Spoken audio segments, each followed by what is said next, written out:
Dober večer, dobrodošli na obnovljeni Vodnikovi domačiji. Tisti, ki ste prvič, potem, ko smo 2 leti gostovali v središču mesta, naj vam povem, da od decembra delujemo ponovno v Šiški. Skratka, mi smo nazaj. Hvala.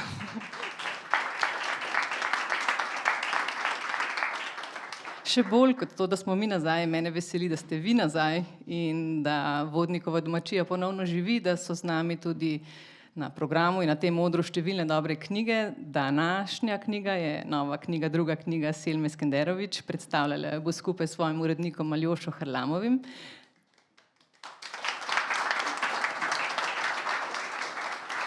Sicer pa na Vodnikovi domačiji v tem mesecu predstavljamo še kar nekaj dobrih knjig. Ne bom zdaj današnjega večera zato morda ob izstopu iz Vodnikove domačije si lahko vzamete program, kjer boste videli, kaj vse še ta mesec pripravljamo. Lahko se naročite tudi na naš tedenski obvestilnik, kjer obveščamo o vseh dogodkih, velike programa.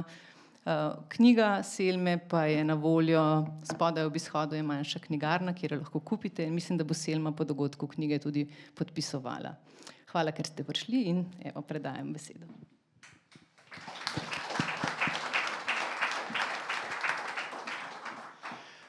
Hvala, Tina. Hvala seveda tudi Vodnikovi domačiji. Tudi jaz sem vesel, da ste nazaj, da so nazaj kot Šiškar. Pa naj mi tisti, ki živijo v centru, se ne vem, če še kdo živi v centru, ne zamerijo, da je seveda, jaz mislim, da Vodnikova domačija, pravi dom Vodnikova domačija je tukaj, tako da smo zelo veseli, da je ekipa nazaj. Predvsem zaradi tega, ker imajo res odličen program in z januarjem so začeli. Mislim, da se lahko pogledate vse na spletu ali pa tako, kot je rekla Tina, pograbite kakšno brošuro potem, ko greste nazaj. Zdajle pa imam to čast in to prijetno nalogo, da predstavim eno pisateljico, o kateri je to je spet ena tistih zanimivih stvari, ko človek ne ve, kje naj točno začne. Jaz sem Selmo spoznal, zdaj pa spet moram pogledati letnico izida knjige. Zmagala je 2020, se pravi, to je 4 leta nazaj, 5 let nazaj, se to ni tako zelo veliko. Mislim, da sem o njej slišal pravzaprav takrat z Barbarine strani, skratka z strani vodje JSKD, da je zdaj pač letos na Urški pa zmagala avtorica, ki resnično izstopa od prejšnjih, ali pa mogoče izstopa v neki generaciji, pa v nekem smislu, da je ta knjiga že precej izpisana, da so to skratke zgodbe, ki so resnično kažejo en velik talent. In jaz sem potem tudi to knjigo prebral. Mislim, prej sva se Selmo spoznala že v Slovenj Gradcu, tam sva malo klepetala, videl sem, da je skratka po odgovorih, ki jih je takrat dajala svoji urednici, sem pač videl, da gre za zelo pač inteligentno, zvedavo mlado žensko, mlado punco, takrat si bila stara, se pravi, koliko, Selma? Tamle imaš mikrofon. 20. No, dobro, no, sem te imel mogoče v glavi za mlajšo, kot si bila v resnici, 20 let, in ta proza je bila resnično izpisana do te mere, da jaz, ki dostikrat recimo delam na kakšnih delavnicah, srednješolci, študenti in tako naprej, pač takoj vidiš, da je to neka proza, ki izstopa, da je to literatura, ki izstopa, in jaz sem ji takrat že, mislim, da sva na tistem pogovoru, sem že rekel, da naslednja knjiga, ki pa bo je šla valjda pri meni. In takrat je bilo, mislim, da obema to še malo smešno, ker je pač šlo je za prvenec neke mlade avtorice in mislim, tukaj govoriti že takrat o drugi knjigi je bilo res malo ambiciozno, ampak potem se je to s to knjigo dogajalo res marsikaj. Tvoj prvenec je bil pravzaprav posod, preveden v več jezikov, nenadoma so ga bralci pograbili za svojega, so se začeli oglašati, verjamem, da si tudi dobila ogromno odzivov, videli smo te odzive na družabnih omrežjih in tako naprej. In skratka, res je bilo jasno, da je tukaj imamo avtorico, ki bo mogoče imela nekaj, čemu rečemo pisateljska kariera, recimo, če nista te dve, če ni ta besedna zveza oksimoron. In potem na zadnje, pred dobrim letom, recimo nekaj takega, sem ji skratka poslala rokopis svoje druge knjige. Jaz sem ga prebral v nekaj dneh in takoj vedel, da je pač to nekaj, kar bom izdal in s čimer spet ne bo ravno veliko dela. In zdaj se tukaj sediva s tvojo drugo knjigo, ki je roman. Mogoče za začetek, te bom vprašal to, kar mislim, da je vendarle neko logično vprašanje, glede na vse skupaj. Kratke zgodbe, vsi imamo občutek, da kratke zgodbe se piše precej drugače kot roman. Recimo za kratko zgodbo rabiš nekaj discipline, ampak rabiš predvsem pisati tako, da bralca zgodbo, ki bo vlekla in mora znati seveda tudi tehnično napisati tako, da bralca vleče. Kako si se spopadla ti, da bralca vleče? Kako si se spopadla ti z romanom, pa mogoče najprej lahko seveda pozdraviš občinstvo, da ne bom ti vzel še te besede, ker verjamem, da je med njim tudi veliko ljudi, ki jih poznaš. Ja, veliko jih je, čau. Moram najprej priti do besede, koliko si me nahvalil, čakaj zdaj. Ja, najlepša hvala. Ogromno stvari se je zgodilo od izida Have, torej moje prve knjige. Kaj recimo se je zgodilo? Diplomirala sem, med drugim. To je precej nepomembno. Ja, ne. Veš kaj me zanima, mogoče kar preskočila, pa kasneje eno vprašanje, pa recimo veliko se je zgodilo, res se je. Tisti, ki te spremljajo recimo po Facebooku, opažamo, da se je veliko dogajalo takrat, ne. Veliko si imela odzivov na svoj prvenec. Kako si pravzaprav se s tem spopadala? To pa je mogoče nekaj. Zdaj, sicer je smešno na nek način, ker ponavadi to se z Andrejem Blatnikom recimo dostikrat pogovarjava, ne, da najhuje pravzaprav danes, da se ti zgodi molk, ko izide knjiga. Skratka, knjiga izide in tam srečaš mamo, ki ti reče, v redu je bilo, prebrala sem, super je bilo, kakšen prijatelj in tako naprej, ampak večinoma, dokler ne dobiš prve kritike, kar lahko traja mesece, ni odziva. Pri tebi je odziv bil, ni bil problem, da ni bilo odziva, ampak so bili pa zelo zanimivi.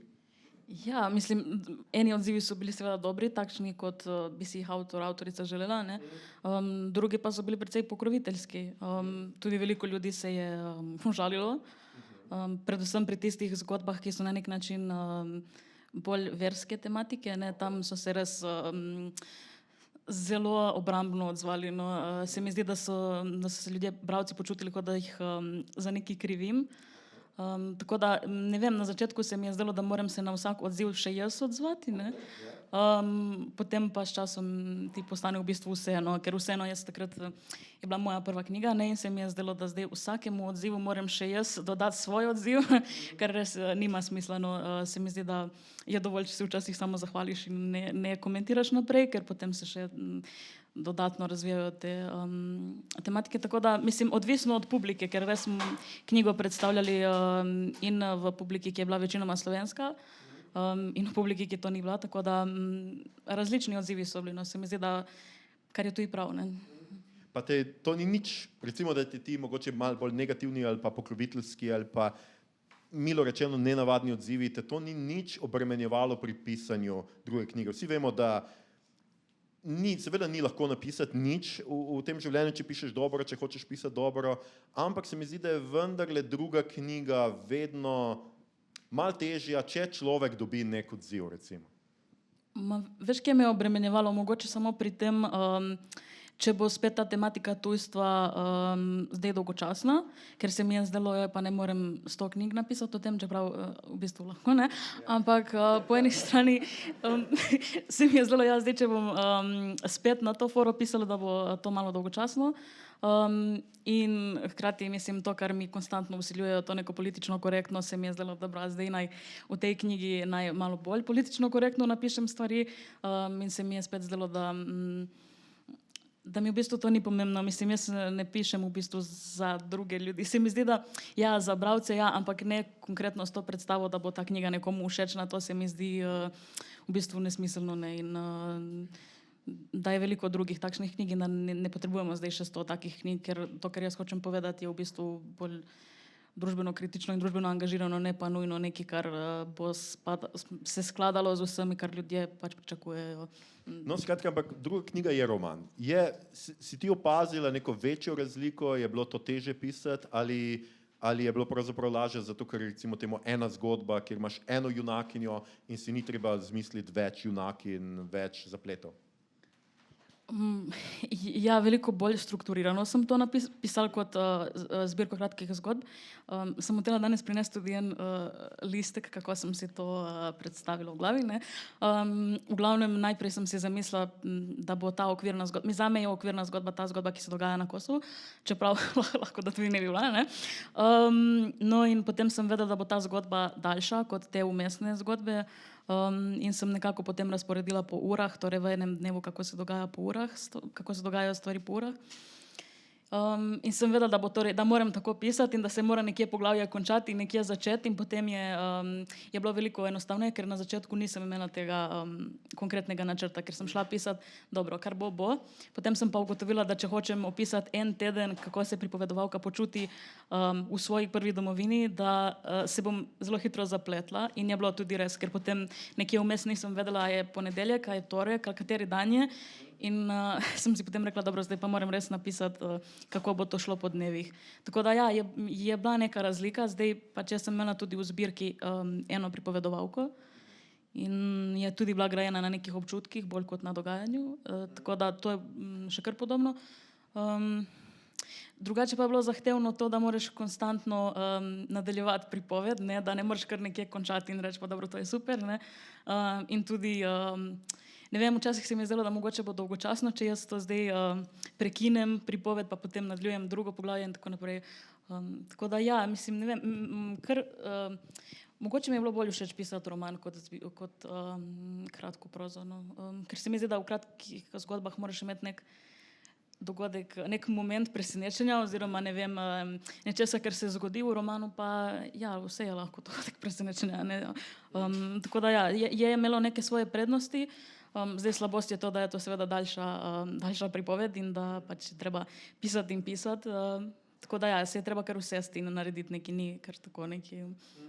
Ampak recimo, da jaz mogoče sem opazil to, da kljub temu, da recimo seveda to je zdaj roman in ima spet eno pripovedovalko, dokaj notno, pač neke notni zaplete, notni dogajalni čas in tako naprej, ampak velike likov recimo, ne. Vseeno pripovedovalka, ko je na Kosovo spoznal ogromno sorodnikov prihaja, sedijo z njimi, skratka kofetkajo, se pogovarjajo, hodi tja na različne obrede in tako naprej.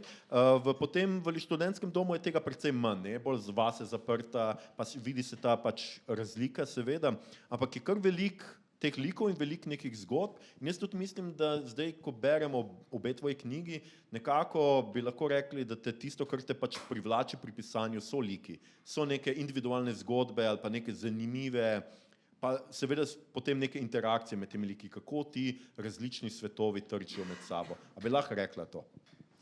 Ja, mislim, da ja, zagotovo. Mislim, recimo, velika razlika je od takrat, ko sem šele začela pisati do zdaj, ker takrat sem nekako vedno dala glavne like, so bili moški, fantje, ker nisem, ne vem, na en način nisem hotela, da se to povezuje z mano, ker mislim, ljudje in to in prvo knjigo berejo, kot da je to moja avtobiografska izkušnja, ne? In potem se mi je zdelo lažje, če napišem, da je to fant in pač noben ne misli, aha, to se je res zgodilo. Zakaj pač njihova notranjost? Ja, zato, ker se mi zdi to najbolj zanimivo. In tudi največ časa lahko posvetim temu. Nekako, če je en lik, imaš ves prostor, da pišeš o tem, kar ta lik doživlja. Ne? In tudi drugi liki se mi zdijo mogoče manj pomembni. Zato, ker Zina recimo v tem romanu doživlja, se ji ni pomembno, kaj neka soseda tam dela. Mislim, to bi bila že druga pripoved in meni se enostavno ni zdelo smiselno, da zdaj še v to pripoved vključujem še eno pripoved, kjer se nekaj dogaja. Namenoma sem hotela pač roman o neki notranjosti, o spopadanju z nekimi travmami in se mi zdi, da to, ker gre, da to posameznik doživlja večinoma v notranjosti, ne zdaj, ker na nekem javnem mestu in z nekimi spopadanji. Tako da se mi zdi, da je pripoved, mislim, da je slog ustrezen temu, da je to tisto, kar sem v bistvu hotela narediti. No. Okay. Super, ja, zdaj mogoče za tiste, ki romana še niste uspeli prebrati, če samo zelo res na kratko obnoviva tole zgodbo, skratka pripovedovalka nekako dve časovni premici se prepletata, skratka skačemo iz enega iz študentskega doma na Kosovo oziroma iz obiska pri sorodnikih v neko bivanje v študentskem domu in junakinja pravzaprav, kot jo spoznamo skozi pripoved, preboleva travmo družinskega nasilja, ki se je dogajalo v otroštvu, seveda študentski dom je zdaj pomeni neka vrsta osvoboditev od tega in potem seveda spoznavamo nekako ozadje, spoznavamo njene odnose z očetom in materjo, spoznamo preko spominov, kaj se je pravzaprav dogajalo in spoznamo njene odnose pravzaprav bomo rekli, da se odpira vprašanje tujstva, skratka tega, da je sorodniki na Kosovu razumejo kot tisto, ki se je preveč prilagodila slovenski kulturi, medtem ko seveda Slovenci tukaj jo razumejo kot nekoga, ki se hudiča noče prilagoditi slovenski kulturi, ker pač ne vem, noče peč štrukljev ali kakorkoli že. Tisto, kar me je zanimalo je, tisto, kar sem te hotel zdaj tukaj vprašati, je ta del, ki se dogaja na Kosovo. Tukaj ko sva komunicirala med urejanjem knjige, se je meni zdelo, da mi je bilo zelo všeč, kako po eni strani se mi je zdelo, da je ta del meni nosi težo te knjige. Jaz razumem, da sicer seveda ta njena notranjost in vse, kar zvemo o njej, večinoma zvemo, recimo vseeno, kar vemo tega notranjega, najglobljega izvemo, ko je sama, tako si rekla, ker takrat pride njena notranjost. To je izraz, ampak se mi zdi, da pa se skozi like svoje odnose s sorodniki razkriva tudi neka ta kompleksnost tega. Najlažje, ko si sami reči, sovražim mamo in fotra, ki sta slabo, pač, ker smo imeli slabe odnose v družini, ampak potem, ko se seveda v interakciji z njimi, se to malo zabriše, so malo drugačne, so neki odtenki. In tukaj se mi zdi, da pogovarjali so se predvsem o tem, kako biti senzibilna do tega, ker zdaj seveda večinsko knjiga je v slovenščini je šla pri slovenski založbi, Cankarjevi založbi, večina ljudi, ki jo bo najprej vzela v roke, so Slovenci, ki bodo to brali in tukaj je bilo, jaz mislim, da zate najtežja naloga to, da po eni strani ne daš Slovencem orožja, da reče, vse oni so vsi tam, taki so, pač zdaj vidimo, kakšni so, punce se mlade poročajo, to je totalni patriarhalni sistem, tukaj pri nas je pa popolnoma drugače. Po drugi strani pa seveda, kot nekdo, ki kritično opazuje družbo, tudi ne moreš, zdaj tam dol je pa vse idealno, ne vem, kaj raste vse, med in mleko in tako, ampak to ravnotežje med tema dvema ni tako lahko. Tudi jaz, ko sem urejal, ko sem šel skozi te odlomke, doskrat nisem točno vedel, večkrat se mi je zdelo, Selma, zdaj ali greš predaleč, ali ne vem, a si lahko manj kritična, kaj točno. Tudi jaz sem imel ta vzgib, ker sem se skušal biti pokroviteljski, recimo.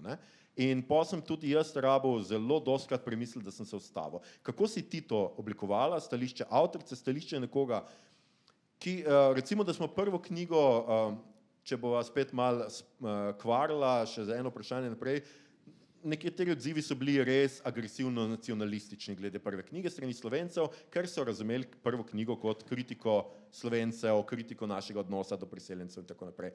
Kako si pa tukaj ravnala, da mogoče, a te ni bilo nič strah, da zdaj boš pa doživela obratno, bo se knjiga prevedla in bojo naenkrat ti rekli, ko boš prišla med sorodnike, pa ti bo rekli, zdaj smo pa prebrali, zdaj pa vidimo, kaj si res misliš. Ker ta ideja, kot si rekla, da je to avtobiografska knjiga, tega se je res skoraj nemogoče znebiti, posebej, ko nekdo piše recimo iz nekih avtobiografskih recimo stališč.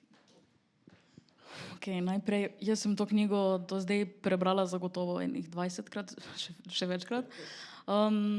Tu so ljudje iz ekipe ITN, jaz sem jim celo poletje težila s to stereotipizacijo, vsakič, ko smo se videli, kaj je stereotipno, kaj ne. Ene stvari, še preden sem tebi poslala rokopis, je bilo kar nekaj stereotipnih stvari notri, ker sem jih ene podzavestno, druge namenoma napisala in potem se mi je zdelo, da ne morem še jaz biti tista oseba, ki kot priseljenka in kot tujka poglobljuje te neke predstave o priseljencih, zlasti o muslimanih, to je nekaj, kar jaz ne bi rada delala. In tako kot si rekel, prvo knjigo so nekako ljudje brali, kot da sem se postavila na stran tujcev in muslimanov.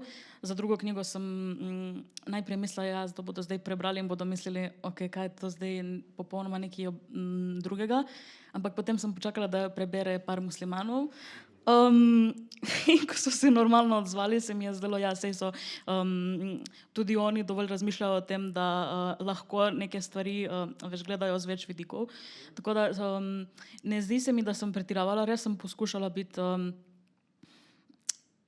mislim, z obeh strani nekako predstaviti stvari. Ja, res je, da je neke stvari enostavno težko predstavljati. Te stvari oddol, vem, da bi težko bi to napisal nekdo, ki nikoli ni videl te situacije, ne? To je že na tej jezikovni ravni nekdo, ki misli, da gre za bosanščino. Recimo prve odzive, ki sem jih zdaj dobila v knjigi, največkrat rečejo, da prepletam bosanščino, slovenščino, kar ni res. Še milijonkrat je napisano s temi besedami, da to ni bosanščina, ampak še vedno ljudje preberejo in ne razumejo. In potem se mi vedno zdi, da ja, pri branju izhajaš iz sebe in da ne glede na to, kaj jaz naredim, ali rečem, bodo ljudje to brali na svoj način, torej če imajo neke predsodke, bodo zagotovo mislili, aha, evo, tu je potrditev, ne, po drugi strani pa mislim, da dovolj senzibilni ljudje, ne samo bralci, da bi morali to videti z več strani. Ne vem, mislim, da nisem delala nekih krivic. Všeč mi je bilo, da si me potem ti opozoril še na neka mesta, ki so se tebi zdela stereotipna, ker si Slovenec. Ja, se mi je zdelo, aha, ja, torej, če se je to njemu zdelo stereotipno, potem pa to je res zelo stereotipno, ne? In sem potem to seveda zbrisala.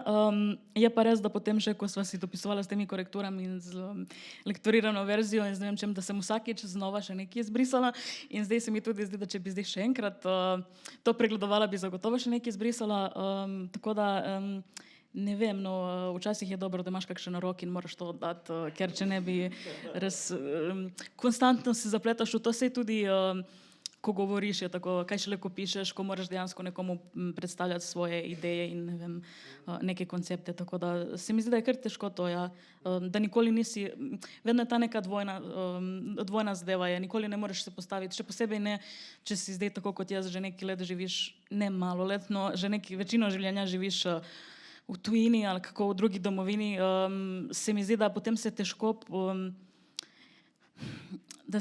enakomerno vedno odzivaš in postavljaš na neke strani, da ni nikoli to tako, da je pač obstaja in, ni hkrati, nič. Se mi zdi, da vedno je ena stran je najprej tako, potem je malo več tako, ne vem, te stvari so meni dejansko zanimive, ker je dvojna identiteta zagotovo in tudi pri vsem se mi potem nekako skozi življenje zdi, da gre za dvojno identiteto tudi pri pisanju, pri razmišljanju, pri vsem in ne samo pri identitetnih vprašanjih.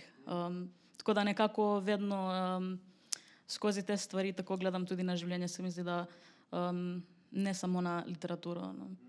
Ja, sej, ko sva, ravno to je tisto, ne? Jaz mislim, da je recimo identiteta tvoje pripovedovalke je zgrajena izrazito kompleksno in izrazito zanimivo. Ne nazadnje, zdaj sem, včerajšnjem sem bral, ko sem tudi pripravljal vprašanja za tale najin pogovor, tudi prvo kritiko, mogoče prvo, ki sem jaz opazil, no, na Beletrini Anja Radaljac, ki je točno opazila nekatere stvari, ki jaz mislim, da so tisto, kar je glavna kakovost tega romana. Ena od njih je recimo zdajle, če greva malo podrobneje o pripovedovalki, ne, pripovedovalka je žrtev družinskega nasilja, je nekdo, ki je skratka doživel fizično, verbalno, psihološko nasilje v otroštvu, ampak tukaj je seveda zdaj ta velik ampak, ne, zdaj mi živimo nekako v dobi viktimizacije, živimo tega, ko bi se vsi radi predstavljali kot žrtev nečesa, nekateri tudi zelo zdaj živijo že od tega, da so pravzaprav ves čas konstantno se predstavljajo kot žrtev.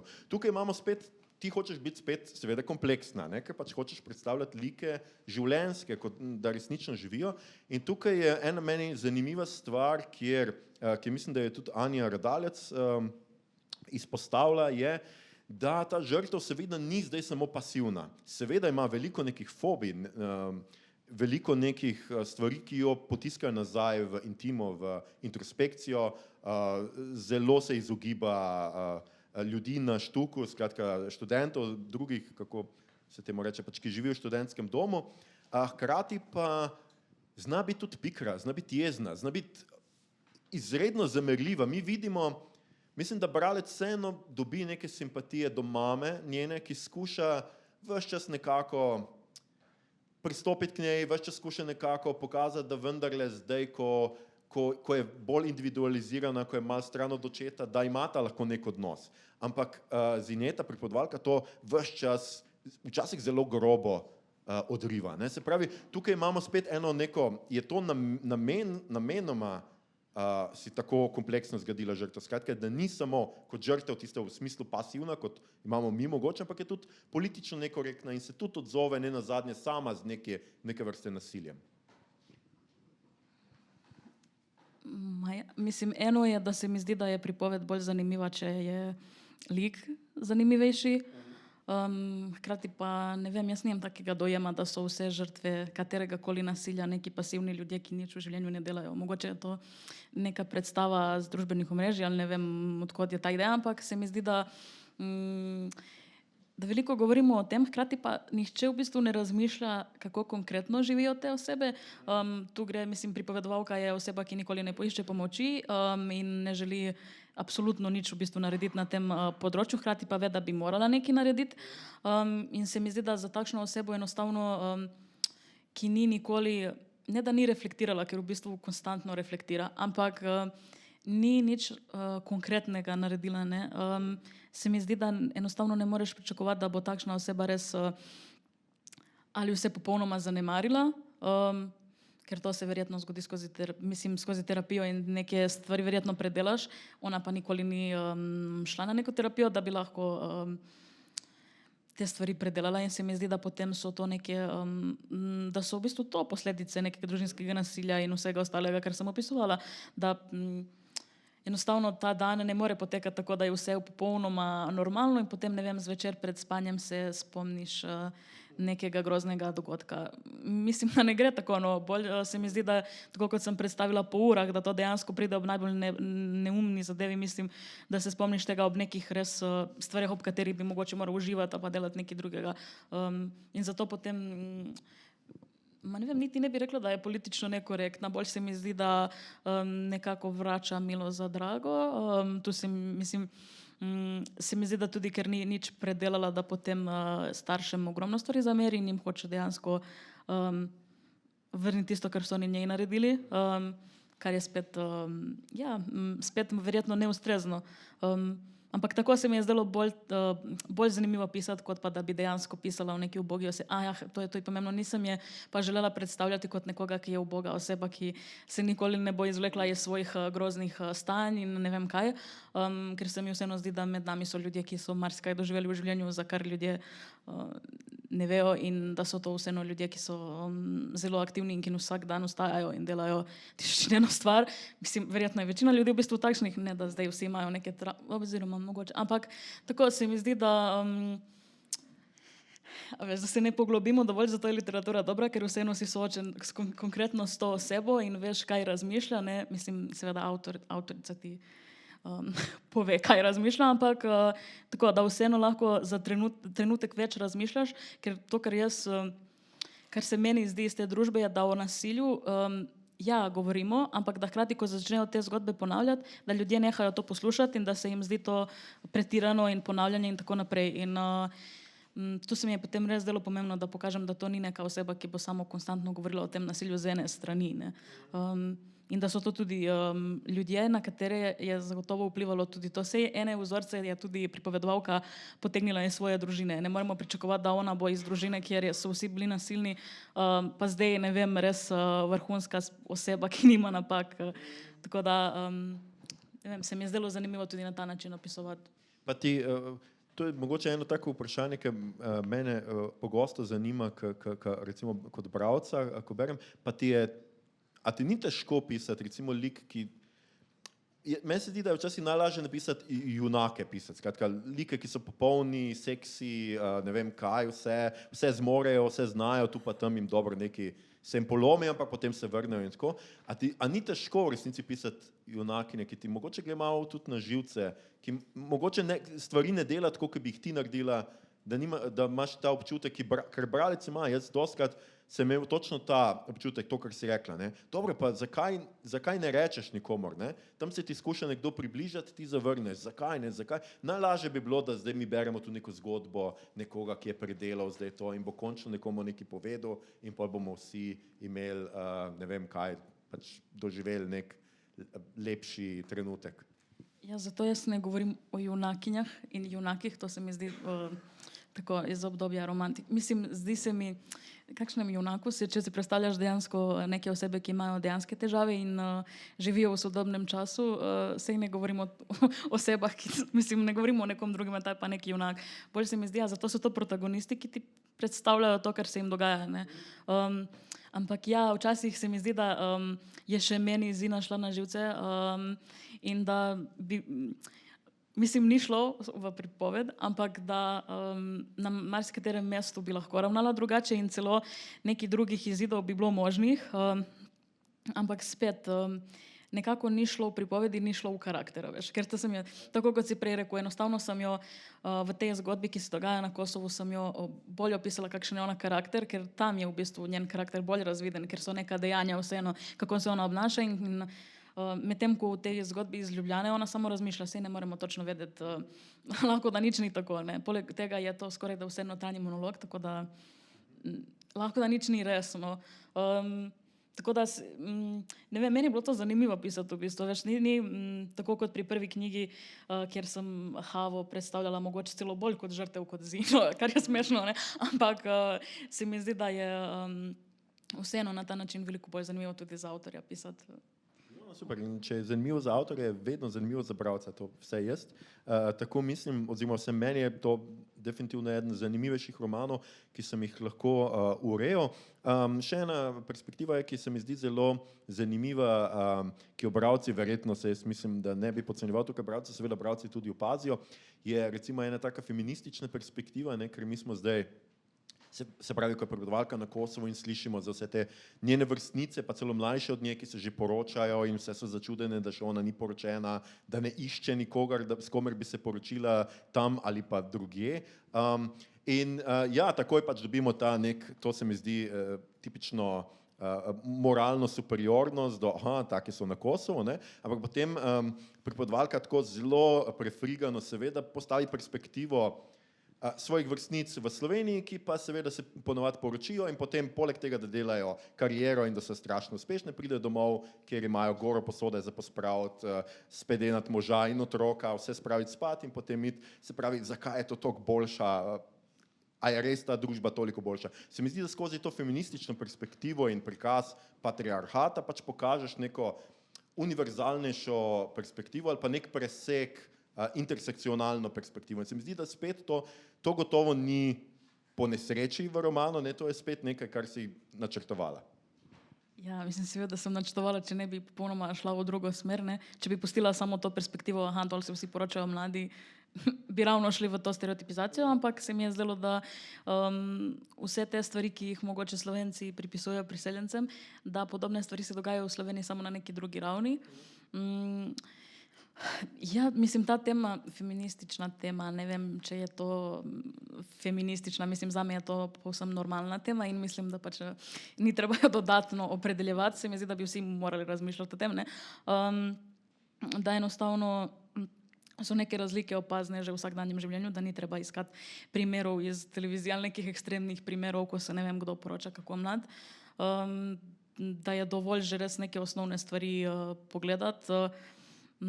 Ne vem, sej tudi na faksu pri nas je včasih tako, da je cela predavalnica punc in en fant in potem en fant nekaj reče in vsi neki ploskajo in so navdušeni.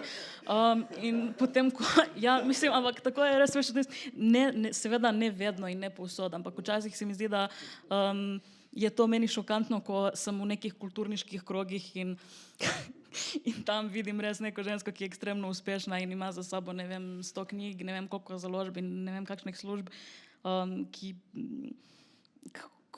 ne da se nujno podreja moškim, ampak nekako vedno pač nimajo te neke vodilne vloge oziroma se nekako umaknejo na stran. In to se mi potem vedno zdi, da mogoče tako zdaj razmišljam, ker imam 23 let in da mogoče ne vem, kaj se mi je pa zgodilo čez 5 let, mogoče pač ne bom tako razmišljala. Ne vem, se mi zdi, da ta razmerja so tudi zelo zanimiva, da to ni nekaj, kar se dogaja samo dol, ne. Mislim, Ne vem, tudi to je zelo kompleksno vprašanje in včasih se mi zdi, da niti v knjigi ne moreš vsega tako natančno razdelati, kot bi dejansko lahko. Iz vseh teh stvari, ki me zdaj sprašuješ, bi verjetno se dalo napisati posebno knjigo samo o tem. Ampak spet se mi je zdelo boljše, da spet primerjam, ker dejansko edini način, kako bi ublažila to, da ne predstavljam nekih stereotipov, je bilo, da najdem podobno situacijo, ki se dogaja v Sloveniji. In potem je pač prišlo do tega. No. In mislim, da je kar dobro odslika v bistvu to, ker zdaj govorim, je izpadlo smešno, ne, ampak v knjigi v bistvu ni smešno. In se mi zdi, da so to neki vzorci, ki v bistvu se potem samo ponotranjajo in ponavljajo in ponavljajo in ponavljajo.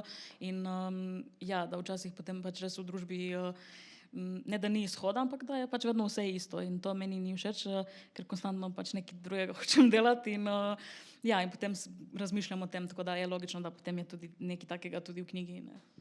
No, Anja Radalec je v svoji kritiki izpostavila še eno stvar, s katero počasi greva v drugo temo, in sicer to je, kar se mi je zdelo zelo zanimivo, ker sem ugotovil, da jaz sam nisem tega takoj opazil, ampak zdaj mi je seveda jasno, da je tisti sistem, ki ga ti najbolj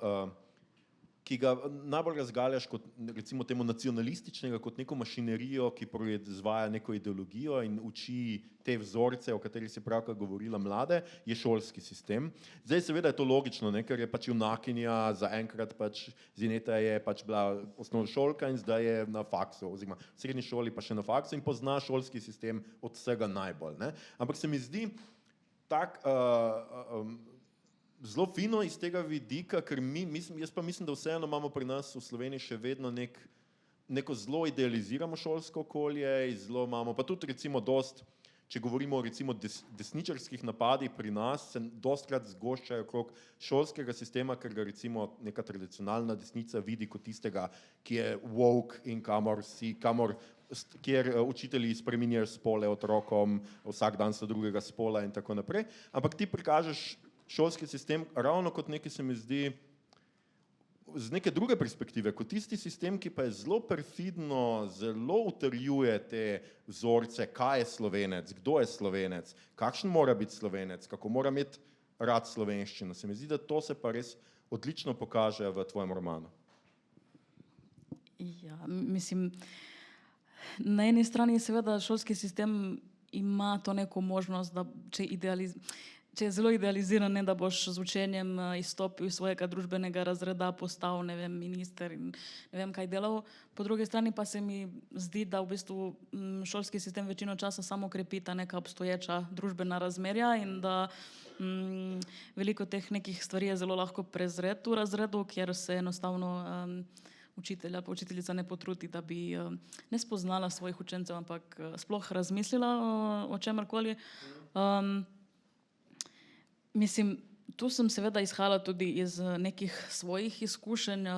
V prvi knjigi, če se spomniš, sem opisala eno zadevo o vpisovanju v srednjo šolo. To je ena od stvari, ki mi je mogoče najbolj zaznamovala v življenju, ker se je zgodilo tako, da smo se mi v bistvu vpisovali v srednjo šolo in smo dobili te prijavnice in nihče ni dvomil v to, da se bom jaz vpisala v gimnazijo, ker sem pač imela 5. Potem je pa zraven mene sedela sošolka Albanka, in so oni so dneve njej in še, ne vem, menim 2 sošolcema, prihajali pojasnjevati, da je super, da se vpiše na, ne vem, katero šolo je šlo, trgovsko ali neko poklicno šolo, ker druge šole so verjetno pretežke zanjo in tako naprej, ne glede na to, da je v bistvu imela primerljive ocene z nekim Slovencem oziroma Slovenko, ki je potem šla zagotovo na boljšo šolo. In takrat se je meni, zazdelo se mi je, da mogoče je edina varovalka, ki jo imam, so ocene, kar je toliko neumno, da sploh, veš, ker to so neke številke in zdaj oni mislijo, aha, super, ta ima 5, bravo, zdaj bo šel v gimnazijo, bo ne vem kaj, ta ima 3 in ne bo nič v življenju. In takrat se mi je res zdelo, da ta nek sistem, ko bi otrok moral zaupati neki odrasli osebi, da to ne gre vedno tako, da ne omenjam tega, da so bili učitelji večino časa pokroviteljski do nas tujcev, res konstantno so bili pokroviteljski. Po eni strani, če si bil uspešen, je to bilo doživeto kot nekaj neverjetnega, ker kako si pa ti lahko uspešen? Ja, ker se pifla. Mislim, ja, to ni nobeno vprašanje, ne, po drugi strani pa seveda ne vsi, to mislim, ne moram tako govoriti za vse, ampak se mi zdi, da veliko otrok je pač to zaznamovalo, ker zdaj, ko srečam neke svoje znance, prijatelje, ki so si izbrali popolnoma drugačno pot, ampak ne bi rekla, da so si jo ravno izbrali, da mogoče se ne zavedajo, da si oni tega niso izbrali. Ne.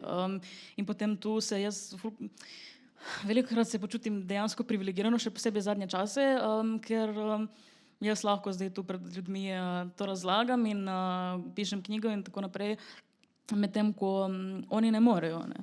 In zadnjič sem se v enem intervjuju so me opisali kot Selma je, bla, bla, in potem so napisali, da študiram slovenščino in da bom v šolah učila slovensko književnost, ker govorim boljše slovensko kot večina Slovencev in sem rekla, da pač, ker že lahko zbrišajo te stvari, ki so jih dodali, ne, ker se mi je zdelo, da pogojujejo to, da nekdo dobro govori slovensko s tem, da lahko pove neke stvari v javnosti in je enostavno brez veze, da nihče ne posluša, ne vem, voznikov avtobusov in čistilk in ne vem koga in potem poslušajo mene. Ne vem, včasih se mi res zdi, da zagotovo bi kdo imel boljše zgodbe zapovedati, mislim, tudi jaz bi rada brala kaj takega, ne? Da ne bi nekdo dejansko iz neke deprivilegirane pozicije napisal knjigo, ampak seveda to je verjetno idealistično pričakovati, da bo res nekdo se tudi, to je nek tudi literarni sistem, kjer je težko verjetno priti, ko niti ne poznaš nobenega in tako naprej.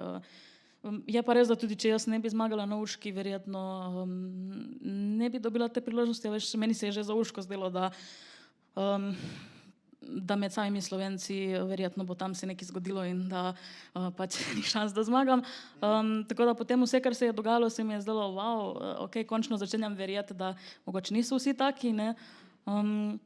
Tako da včasih me še vedno kaj preseneti v pozitivnem smislu, včasih v negativnem, ampak ne vem, se mi zdi, da mi je, mislim tudi ta neka pedagoško usposabljanje in gostovanja po faksih in šolah, ki jih imam, me potem tudi na nek način mi dajo popolnoma neke druge poglede. Zdaj, ker so tukaj dva slovenista, bova rekla kakšno tudi o slovenistiki. Zdelo se mi je največ zelo zanimivo, ker pač se pravim, zdaj, ko te spremljam na Facebooku, zdaj dostikrat si pisala o teh svojih srečanjih na osnovnih šolah ali pa na srednjih šolah ali pa skratka z učiteljicami in učitelji in večinoma so to seveda učitelji, učiteljice slovenščine, slovenskega jezika in književnosti, kakorkoli se zdaj to imenuje v šolah. In meni se je zdelo pač izredno simptomatično to, kar govoriš, zato ker pač moja izkušnja slovenistike je, da je tam zelo težko reči, misliti, prebiti se iz nekega okvira totalnega nacionalističnega dojemanja jezika in literature. Skratka, Prešeren se je zjutraj zbudil in je rekel, jaz bom Slovenci in je pisal slovenske pesmi in potem smo vsi ratali Slovenci in take fore. Zelo težko je včasih reči, ampak pisal tudi v nemščini, pa kakšna pesem je boljša v nemščini, kot pustimo. Skratka, te stvari, tisto, kar se mi zdi, je, a ti to še opažaš? A se ti zdi, da je recimo na slovenistiki vendarle književnost, posebej književnost, dobro, tudi valjda seveda tudi jezik, ampak zlasti književnost, za katero si jaz ne bi mislil takrat, ko sem šel študirati slovenščino, da je včasih zelo zaprta v te okvire pač totalnega nekega pojmovanja, da je vse namerno, da smo mi od, kar je prvi Slovan preplaval tisto rusko reko in se tu naselil, od takrat vedeli, da bomo nekoč v Evropski uniji in bomo govorili vsi slovensko in bo vse lepo in prav. A imaš še vedno ti ta občutek, da je, ker zdaj vseeno od mojega študija je ne vem koliko let, stvari so se spremenile, prišli so novi profesori, novi kurikulumi, domnevam, tudi nove knjige, ne nazadnje, tudi ti Selma seveda skrbiš za to, da imajo priložnost prebrati mogoče še kaj drugega, kot pa samo to. A sem te to prehitro vprašal, mogoče najprej doktoriraš ali kakor daleč boš prišla, pa bova potem? Ne, zelo zanimivo vprašanje je. Ko sem se vpisala na slovenistiko, me je bilo nekaj časa toliko strah, da bom čudežno pozabila govoriti slovenščino ali da mi bo nekdo vzel slovenščino ali ne vem, da se bo nekaj zgodilo. Ja.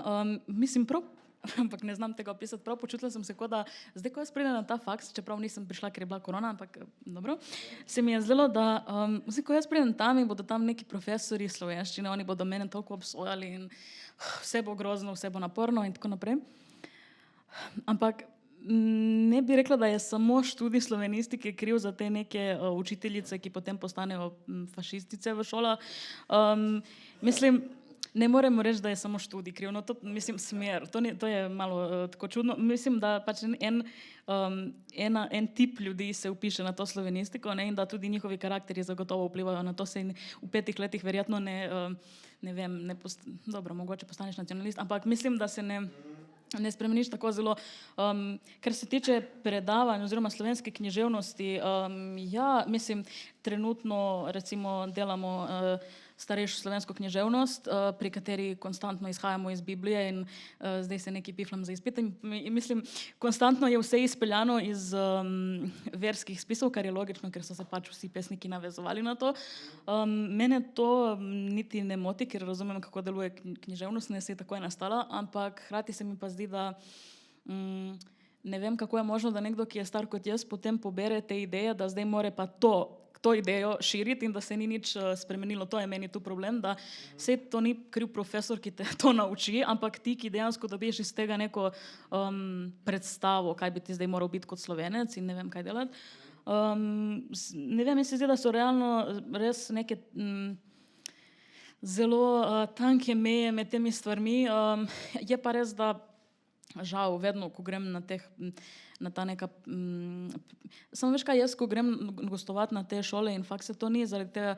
Nisem v prvi vlogi avtorica tam in to je problem, da jaz tam pridem kot priseljenka in to kot res neka dobro prilagojena priseljenka in že to je prva stvar, ki mene vrže iz tira, ker mi nekdo reče, da sem se dobro prilagodila in se mi zdi, ne, nočem se dobro prilagoditi, o moj bog, kaj to zdaj pomeni, da sem se dobro prilagodila, da jaz več nisem jaz in mislim, potem grem jaz v drugo skrajnost, ne, mislim, potem če si predstavljaš, da jaz pridem v učilnico učiteljev in ne vem, enih 30 učiteljev in učiteljic ali pa 50 vrstnikov in vrstnic in ne vem, kaj mi je hujše razlagati te stvari nekomu, ki je od mene starejši 20-30 let ali nekomu, ki je toliko star kot jaz in to so v bistvu skoraj da edini dogodki, pred katerimi imam jaz tremo. Ker se mi zdi, da če tam ni v redu moderatorja, da se zelo hitro nekaj skregamo med sabo in gremo v popolnoma neko drugo smer.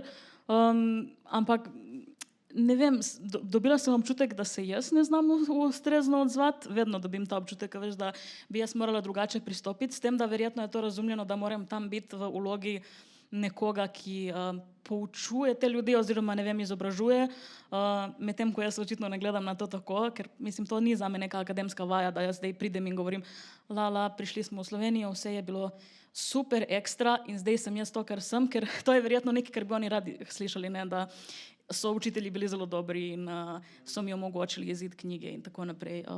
Ne vem, se mi zdi, da je treba gledati tudi kritično na te stvari.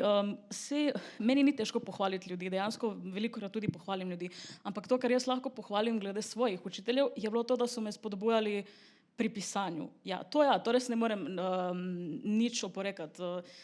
Mislim, jaz sem njim nosila svoje knjige v 5. 6. razredu in ne morem si predstavljati, da zdaj meni nekdo prinese svojo knjigo. Mislim, verjetno bi bila veliko bolj groba kot oni pa so bili vedno prijazni in niso nikoli dejansko mi dali sluti, da jaz tam ne znam pisati. Ne.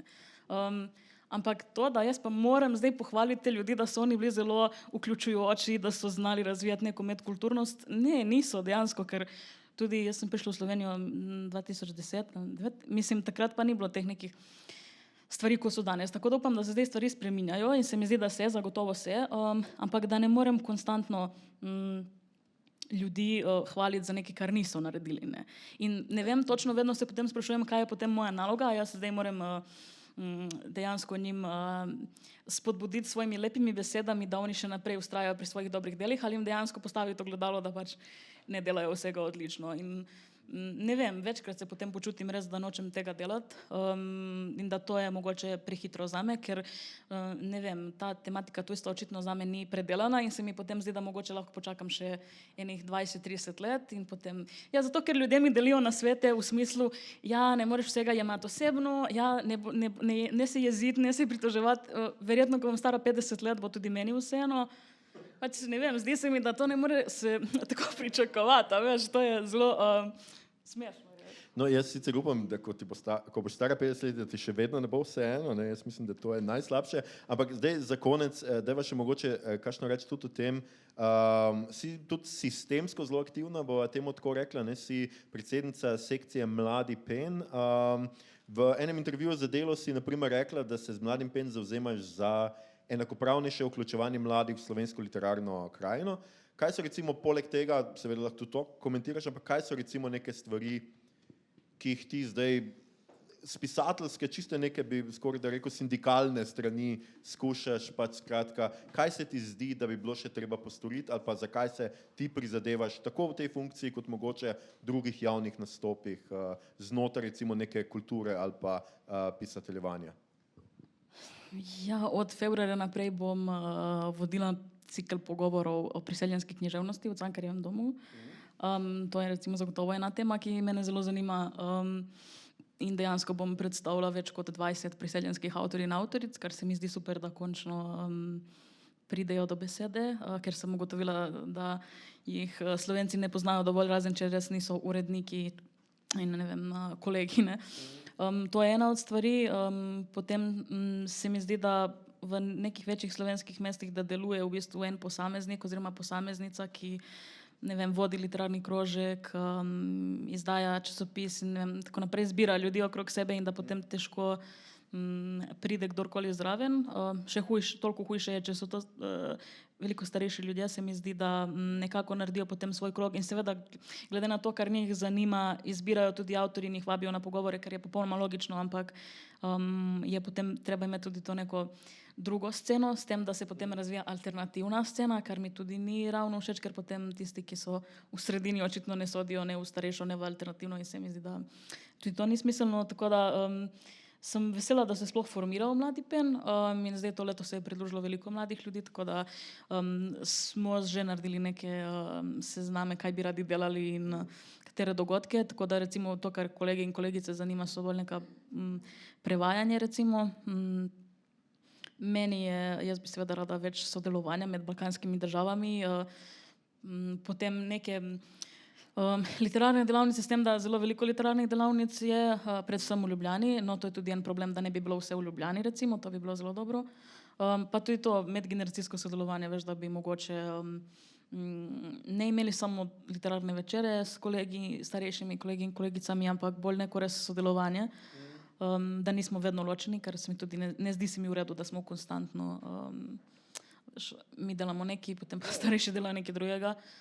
Tako da, ne vem, se mi zdi, da me je delovanje pri PEN-u dokaj umirilo tudi, ker so ljudje starejši od mene in ne morem tako hitro govoriti, kot ponavadi govorim in skakati okoli in potem se mi zdi, da sem se nekako vsaj kolikor toliko naučila počasneje vse to udejanjati, tako da je kar zanimivo, no. Dobro je, da dajo priložnost, sicer vsake toliko imajo tudi kakšne neprimerne gledanja na svet, tako da ja, ampak no, pač se mi zdi, da kar deluje to, da je dobro, da je to Tanja Tuma predlagala, veš, tako da zdaj bo nastal še oziroma je že nastal mednarodni Mladi PEN, ja, in definitivno je pač lažje se potem povezati z ljudmi, ki so tudi mladi in ustvarjajo. Okay. Super, zdaj bom jaz Selmo prosil, da prebere en odlomek iz svojega romana za tiste, ki tudi, ki bi radi samo slišali Selmo, kako bere. Vi pa med tem lahko pripravite že seveda svoje vprašanja, ker takoj zatem vas bom pozval, da še vi kaj vprašate, da bom samo jaz tisti, ki sprašuje tukaj. Tako da, če imate vprašanje ali pa se vam že kaj svita, dajte zdaj razmisliti vmes, medtem ko avtorica izbira ta pravi odlomek ali pa išče ta pravi odlomek. Ja, si našla? Super, skratka, evo, zdaj imate minuto, dve, ali pa več verjetno, da si zmislite kakšno vprašanje. Selma, lepo prosim. To je mogoče eno mojih najljubših poglavij v bistvu, razen tistega o slovenistiki, ampak to je kar ne pomeni, da sem sama kaj boljša. Med Slovenci in Slovenkami si nikoli nisem iskala niti prijateljev, kaj šele primernega kandidata za moža. V pogovorih s Slovenci se vedno počutim, kot da ne pripadam njihovi družbi. Vsiljivka sem, ki si je prisvojila njihov jezik, njihovo razmišljanje, celo njihove kretnje. V tem prisvojenem jeziku jim moram pojasnjevati svoja načela, ki se jim zdijo nesmiselna, a me po njih sprašujejo, ker bi se radi prepričali, da so res taka. Zakaj ne jem svinjskega mesa, če že ne nosim rute? Zakaj ne pijem alkohola, če ne molim 5-krat na dan? Moje odločitve se vedno postavlja pod vprašaj, kot da bi se drugi ravnali izključno po Bibliji. Po drugi strani pa me subtilno opozarjajo, da bi se morala še bolj prilagoditi, se nekako infiltrirati v slovensko družbo, saj jih je še veliko naič, pa se ne izpostavljajo. To mi lahko rečejo, ker se njim nikoli ni bilo treba dokazovati pred drugimi. Nihče ni nikoli gledal na nje kot na prevarante. Vredni so, ker so Slovenci in kristjani. Njihovo mnenje nekaj šteje, oni imajo vedno prav. In zato sta dovolj njihovo ime in primek. Če ob meni ne pazijo na vsako besedo, ki jo izrečejo, ker so prepričani, da jim bom malomarnost zamerila, če se torej obnašajo pristno, se ponavadi okrog nečesa spremo in moram potem brzdati svoj balkanski karakter. Za nas, če furje se spodobi, da se za vsako stvar kregamo. Mi smo nekulturni, vulgarni, primitivni. Svoj balkanski karakter brzdam tako, da ne omenjam ničesar, za kar mi je mar. Za tisto, za kar mi je mar, sem se namreč vedno pripravljena kregati. Zato se moram vedno pretvarjati. Obnašam se svojim letom primerno. Ne kritiziram jih, ne filozofiram, ne govorim o stvareh, ki bi lahko zamajale njihovo prepričanje v lastni prav. Potem se sredi vsega tega zavem, da se pretvarjam, ker bi jim bila rada podobna in to me ponavadi prisili, da se z njimi ne družim več. Super, hvala.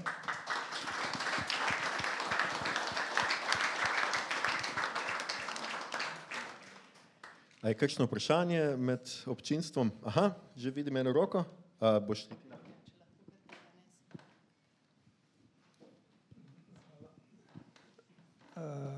Jaz vas pozdravljam, moje ime je Šemso Agovič. Jaz sem gospodično spoznal danes tukaj, drugače sem pa prejšnjo njeno knjigo seveda prebral. Zdaj, jaz sem navdušen, dejansko sem res navdušen nad vsem, kar se dogaja, sploh najprej nad talentom mlade pisateljice. To je ena stvar, druga stvar je pa način njenega dela, da si je izbrala tako kvalitetnega mentorja oziroma urednika. To je fantazija, recimo pred nas tega ni, žal. Piše se vse svašta, kakor mi pravimo. Jaz sem kot kritik tudi prevajalec sem in tudi imam neka avtorska dela svoja. 52 let sem v Sloveniji, mogoče sem se kar dobro naučil slovensko, kaj pravite. Dobro, zdaj pa me zanima ena stvar, ki bi rad vprašal oba naša tukaj. To stvar, kar je gospodična Selma obravnavala v knjigi, odnos recimo med etničnimi skupinami in tako dalje, v odnosu do večinskega naroda, kakor pravijo, to je zelo važna stvar. Potem ena stvar, če sem dobro slišal, ker ne slišim prav dobro, ona pa prehiter govori, gospod pa tudi in pretiho, ampak zdelo se mi je, da sem razumel sem, da govori o tem, da je diskurs v književnosti oziroma nasploh v izobraževanju, sistemu izobraževanja v Sloveniji tak, da se potencira narodnost slovenska in da se krepi slovenska zavest tukaj, nekaj na ta način sem razumel, če je to tako v redu. Potem sem prav razumel, je tako. Zdaj pa imam jaz vprašanje za oba. Ali vi veste, kakšno stanje v sistemu izobraževanja po tem vprašanju je v naših bratskih državah? Mislim, jaz tako, da vam povem, da sem že sam napisal knjigo na ta račun, na ta način, ki ima 500 strani. Knjiga je 500 strani. Zdaj, če veste, kako je, kakšna situacija je tam, zakaj sem jaz napisal te 500 strani, prosim povejte. Hvala. Okay. Selma, jaz bom tebi pripustil odgovor. Ja, jaz sem hodila prve 3 razreda osnovne šole na Kosovu in mi smo hodili v posebno šolo za Bošnjake. In, torej, pouk je potekal v bosanščini, čeprav smo mi doma govorili srbo, hrvaško ali črnogorsko ali kakorkoli pa če že opredeljujemo. Zraven so pa povsod bile albanske šole. To je edino, kar se jaz spomnim v bistvu, da je bila tudi neka diskriminacija, pač večina vedno prevlada in ima boljši sistem. Vem, da tudi veliko otrok na Kosovu dobi v bistvu te učbenike, ki so slabše narejeni. Torej, to so učbeniki, ki niso šli skozi neke te strokovne komisije v Bosni in potem dobijo pač to neustrezno gradivo. Imajo 8 let, se mi zdi, osnovne šole in 3 srednje, kar je zelo malo. In vem, da imajo, to govorim na Kosovu, ne vem, kako je pač povsod. In imajo tudi ure skrajšane v srednjih šoli, ni 45 minut, kot je v Sloveniji, ampak imajo krajše ure, tako da njihova šola se v bistvu ne šteje, ko pridejo v Slovenijo. Za skoraj nič, ne priznava se. Ja. To je vse, kar jaz vem. Jaz tudi ne morem reči, da sem kompetent. Če ste napisali knjigo, bomo jo z veseljem prebrali, pa če ima 500 strani, verjetno jaz zelo težko odgovorim na to. Jaz sem pač, ponavljam to, kar sem jaz opazil med študijem slovenistike, in to je, da se res je slovenska literatura v slovenskem jeziku pogosto obravnavala točno v tem smislu, da je pomembna, zakaj imamo recimo, ko obravnavamo literaturo v preteklih obdobjih, govorimo o Jurčiču in ne o Pavlini Pajk in ne o ne vem komu drugem, preprosto zato, ker so vsebine, ki jih je Jurčič pisal, niso kakovostnejše, govorijo pa o narodu in promovirajo to zgodbo, kako se narod razvija skozi literaturo. Ne? In jaz mislim, da je to edini odgovor, zakaj neke stvari pridejo v kanon in nekatere ne, čeprav so primerljive med sabo. Ne? To sem absolutno opazil, je pa pač trenutno pač itak prenavljamo kurikulume in jaz upam, da se bo kaj od tega spremenilo, ampak jaz, ker sem govoril s kolegi slovenisti, je z njimi o teh stvarih zelo težko govoriti, ker pač teh problemov večinoma ne priznavajo. Še kakšno vprašanje, ki ne zahteva 500 stranske knjige? Čestitke, Selma. Zanima me, kaj zdaj pišeš, najprej kratke zgodbe, potem roman in v bistvu izdati knjigo pri Cankarjevi založbi je že tak slovenski literarni prnas. Torej, kam naprej, kako naprej in kaj pišeš? Ja, mislim, jaz imam vedno vnaprej neke ideje, ampak potem traja, dokler se realizirajo. Rada bi, oziroma ne bom tega povedala, ker potem se mi zdi, da pokvarimo naprej. Torej, nekaj povezanega bolj z raziskovalnim delom, ne nujno z literaturo, ampak definitivno bi rada mogoče še kakšno zbirko kratkih zgodb. Ne vem, pri kateri založbi, ker dejstvo je, da je ta knjiga išla pri Cankarjevi zaradi Aljoše in ne nujno zaradi Cankarjeve založbe. Tako da, če bi delal pri Gogi, pa pač šla pri Gogih in tako naprej. Tako da, ne vem, meni je bilo pomembno, da pač je to rokopis dobil nekdo, ki bo znal delati z njim in ki bo to razumel. Tako da tudi za nadaljne knjige se nameravam ravnati, potem ne bom pač delala z nekom, ki ne da ne deli mojega mnenja, ampak ki se enostavno ne more postaviti v ta nek ustvarjalni moment z mano, ali kako naj rečem. Tako da ja, rada bi definitivno še kakšno zbirko kratkih zgodb in ne bi rada, da je 3. knjiga o tujstvu, ker ne morem več govoriti o tem, ampak lahko povem za čez enih čez enih 50 let bi rada napisala 3. knjigo o tujstvu, ki bo o povratništvu v bistvu. No, to bi rada še definitivno napisala o tujstvu, da se sklene ta krog, ker se mi zdi, da pač to dopolnjuje. No, ampak to je še zelo, zelo daleč. Tako da. Ja, ne bomo še začeli pobirati prednaročil, ampak bomo pa še odprli še za kakšno vprašanje. Mislim, da še nismo tako pozni. Ne bojo še nas metali ven. Še kakšno vprašanje, lepo prosim. Tamle zadaj je še ena. Aha, roka, gospa. Pozdravljeni, Selma, čestitke ob izidu knjige. Mene zanima, kje se ti vidiš čez 10 let? No, veš, tega se drži krajša perspektiva, 10 let, ne 50. Ja.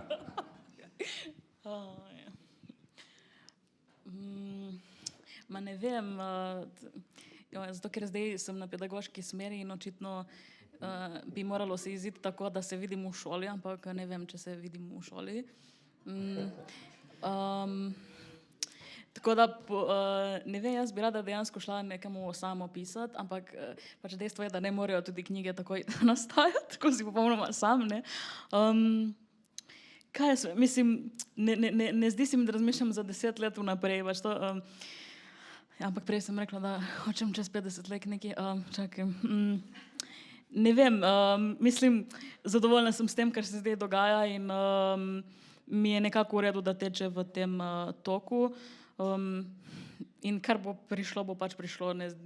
Ne bi rada zdaj dejansko vnaprej nekaj govorila, zavedno bom pisala ali pa pač nekaj bom delala. Upam samo, da bom dobila koliko toliko normalno službo čez 10 let, ki me ne bo ubila in ja, da bo dovolj, da dejansko normalno živim, če že študiram. No. In ja, to je to. Pač nimam nekih velikih ambicij za to, da pač ne vem, kako živim. Pač, kar bo, no, evo to. Super. Tukaj še z prve vrste, gospa. Mimiša Gila sem, Selma seveda čestitke.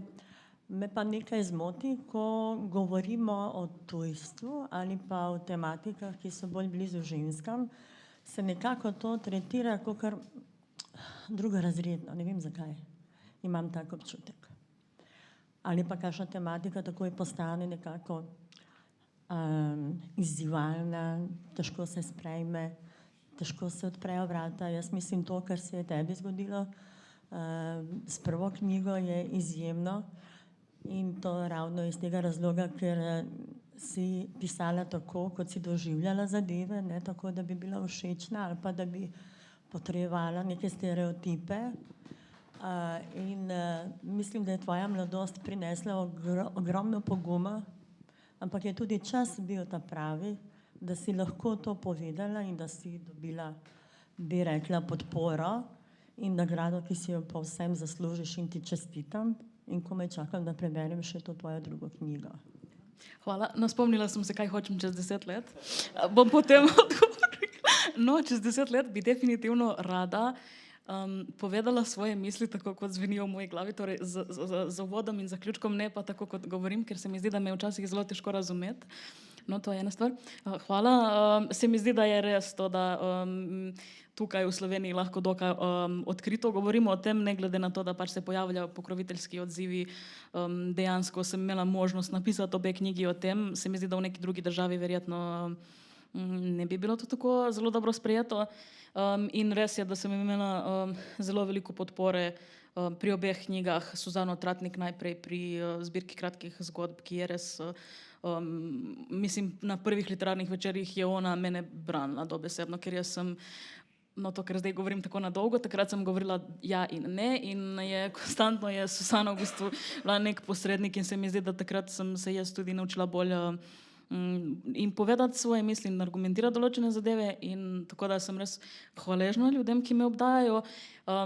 Se je pa tudi to, kar se je spremenilo od recimo moje osnovne šole a srednje šole, je to, da imam zdaj veliko več znancev in kolegov, ki govorijo vsaj 2 jezika in eden od teh je po možnosti naš, katerikoli že hočete. In mi je tudi po tej, se mi nekako zdi veliko bližje slovenska družba kot prej, če to zdaj ima nek smisel, mislim, da ima. No. Prej se mi je enostavno zdelo, da v srednji šoli, kjer so bili skoraj vsi Slovenci in kjer ni bilo neke možnosti, da krepimo to neko medkulturnost ali ne vem, pač dvojezičnost, da zdaj imam, ampak spet to je pač krog, ki sem si ga jaz naredila sama, to ni nujno neka sistemska zadeva, ampak je res, da se mi je, da je, popolnoma imaš prav moj mre, da mi je tudi sistem omogočil vse to in sem res vesela, da ni bilo to takoj zavrnjeno, ker se mi zdi, da mogoče nekje drugje bi bilo in v nekem drugem času ne bi bilo tako sprejeto. No, še gospa. Ja, Selma, tudi čestitke z moje strani. Moje ime je drugače Ela. In zdaj namenoma sem povedala ime, zato ker imam vprašanje povezano z izbiro imen pri tvojih likih. Predvsem zakaj? Zato, ker mi se zdi, da ta en aspekt sprejemanja drugačnosti začne tudi pri imenu. Ne? In verjetno imaš mogoče tudi ti take izkušnje, tudi to me zanima.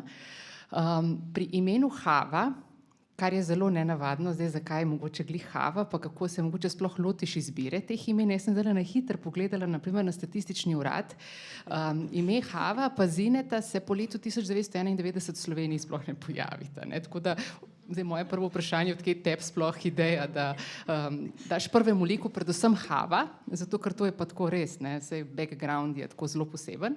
Zdaj pri Zineti je pa to zdaj čist neko drugo nasprotje, zato ker Havo je zelo težko, bom rekla, zdaj če uporabim primeren izraz, popačiti ali pa da najdeš neko drugo zamensko ime za Havo, ker pri Zineti, koliko nisem še prebrala knjige, jo z veseljem bom, ampak kot slišim, je Zineta že izziv za izgovoriti, hkrati pa zelo hitro postane Zina. Ne? A je tako, imam prav? Ne? Zdaj, to je neko moje vprašanje, zakaj, mislim, kako je prišlo sploh do Have in Zinete? Ne? A si imela mogoče v mislih tudi to neko izkušnjo, če si se z njo srečala? No, jaz sem se zelo težko, zato ker Elo je zelo težko ji dati nek drug prizvok ali ga pa na nek način prilagoditi. Ne? Zina se je že mogoče prilagodila. Zakaj ni ostala Zineta? Ja, to je zelo, zelo dobro vprašanje, zdaj sem ful vesela.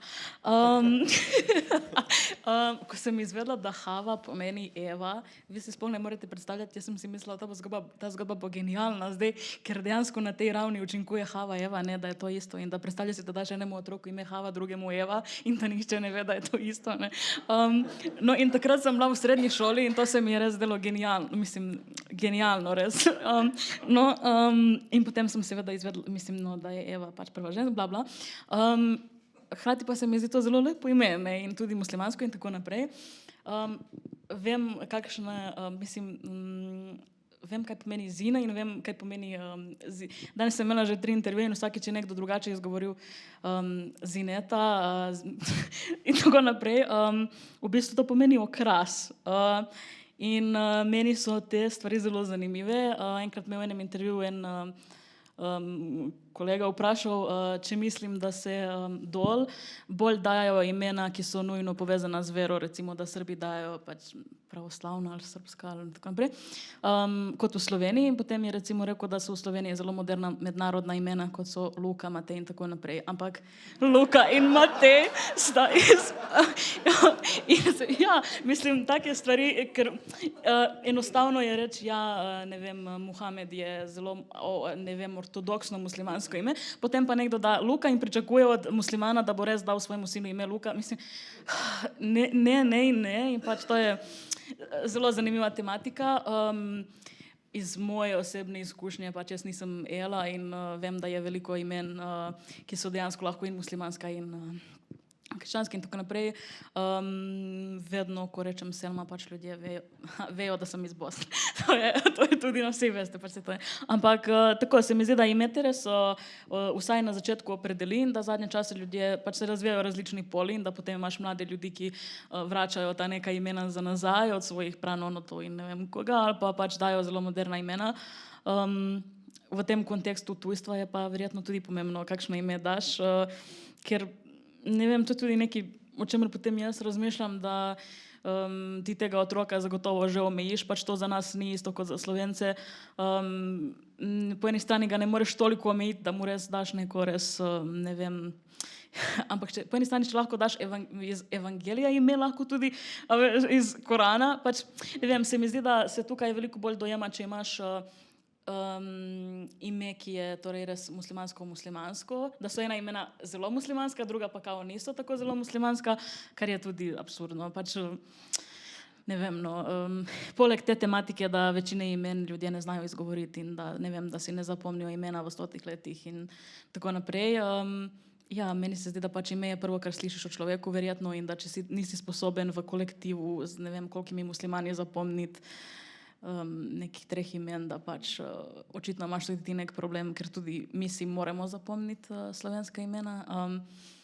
Ne vem, to je meni vedno zanimivo in mogoče je pač, jaz imam veliko znancev in prijateljev, ki so različnih in ver in imajo različna imena in nekako pač mi je bilo to vedno normalno In potem se mi zdi vedno smešno, da pač ljudje po imenu zdaj nekaj sklepajo in razglabljajo naprej. Tako da ja, lahko si Jela in muslimanka, lahko si pač Selma in verjetno, ne vem, pravoslavec. Ja. Super, zdaj pa bom jaz z vami delil, kje se jaz vidim čez 10 let. V tem času upam, da kje na kakšnih Karibih ali pa toplih krajih, ampak bolj realno upam, da na Vodnikovi domačiji pri vas, kjer sem spet na kakšnem literarnem večeru, mogoče s kakšno novo knjigo, ki bo šla prej kot v 50 letih. Jaz se vam zahvaljujem, ker ste bili ne samo zelo neposlušljivi, ampak ker ste naju prijazno poslušali, hkrati tudi fino spraševali. Če je še kakšno vprašanje, bo lahko odgovoriva seveda zasebno, vprašate, predvsem pa pridite prinesti knjigo, svoj izvod knjige, da vam Selma podpiše. Ne bo odšla prej, preden ne podpiše vseh, ker je Selma tako kot Chris Carter. Tako da. Res hvala, da ste prišli. Imejte lepo 2025. Selma, tebi pa tudi.